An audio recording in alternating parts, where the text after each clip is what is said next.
le monde revint à lui, comme à travers un voile. Klein Moretti, un instant au bord du précipice, se retrouva ramené sur la terre des vivants. Son corps, encore faible, portait les stigmates de sa récente épreuve. Mais ce furent d'étranges points, presque imperceptibles, sur sa main, qui captivèrent véritablement son attention. Ils étaient une énigme, un murmure, venu d'un royaume au-delà de sa compréhension. Klein examina les marques de près, l'esprit en ébullition. Que signifiait-elle? Était-elle un message, un avertissement, ou peut-être une plaisanterie cruelle des forces qui gouvernèrent son destin? Il avait lu des choses sur de tels phénomènes, des rituels qui laissèrent leur marque aussi bien sur l'âme que sur la chair, des rituels qui promettèrent le pouvoir, mais à quel prix? La peur, froide et moite, se resserra sur le cœur de Klein.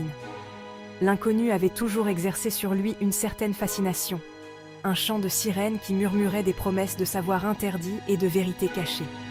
Pourtant, maintenant qu'il se tenait au bord de cet abysse, il ressentait un besoin primal de fuir, de se réfugier dans la sécurité de l'ignorance. Mais alors même que l'instinct de se cacher prenait racine, une autre pulsion, plus puissante, l'envahissait. La curiosité, telle une phalène irrésistiblement attirée par une flamme vacillante, le poussait en avant. Il avait été touché par quelque chose qui dépassait le monde ordinaire, marqué comme quelqu'un de différent, quelqu'un de plus. La pièce était petite, meublée avec parcimonie, mais elle procurait à Klein un étrange réconfort. C'était son sanctuaire, un refuge contre les incertitudes du monde extérieur. Il se déplaçait machinalement, préparant un repas frugal composé de pain et de fromage, ses pensées ne s'éloignant jamais vraiment des mystérieux points sur sa main. Chaque bouchée était insipide, consommée plus par habitude que par faim.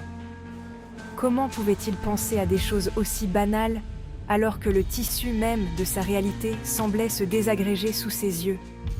Le monde, autrefois si familier et prévisible, paraissait désormais chargé d'une signification cachée.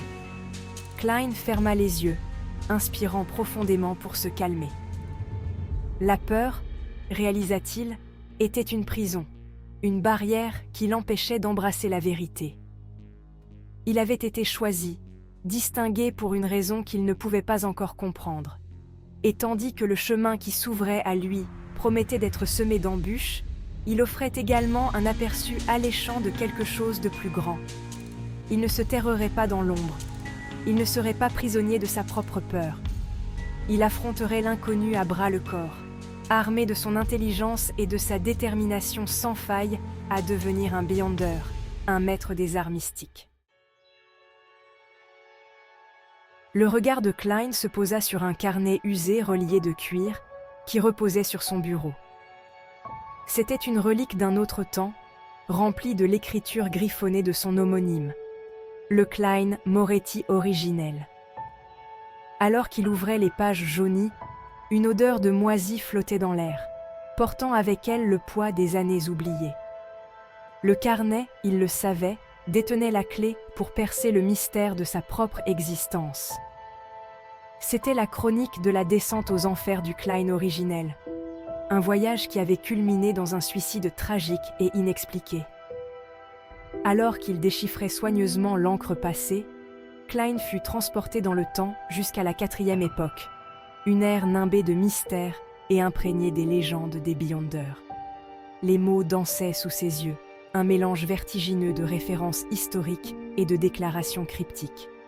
Le Klein originel était obsédé par l'occulte, se plongeant dans des textes interdits et pratiquant des rituels dangereux. Il parlait d'êtres anciens, dotés d'un pouvoir inimaginable, de voies cachées menant à d'autres réalités et d'une guerre secrète menée par des forces dépassant l'entendement humain. Les mots du Klein originel étaient à la fois fascinants et terrifiants. Ils brossèrent le tableau d'un monde au bord du chaos, où le voile entre la réalité et le cauchemar était dangereusement mince. Pourtant, au milieu de la folie, il y avait aussi des lueurs d'espoir, l'écho d'un ordre caché qui régissait les événements apparemment aléatoires de l'univers. En s'enfonçant davantage dans le carnet, Klein commença à rassembler les pièces d'un puzzle qui le hantait depuis son arrivée dans ce monde étrange et nouveau. Il apprit l'existence des 7 dieux orthodoxes, des voies pour devenir un Beyonder, et des dangers qui guettaient ceux qui osaient s'aventurer dans le royaume du surnaturel.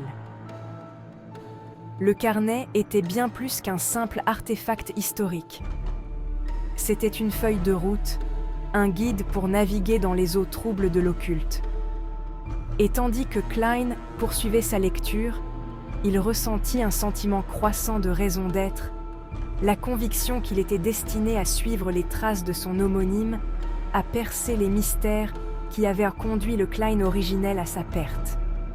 Mais alors même qu'il embrassait ce but nouvellement découvert, un sentiment de mauvais présage s'abattit sur Klein. Il s'aventurait sur un sentier périlleux, un sentier qui avait déjà coûté la vie à un homme.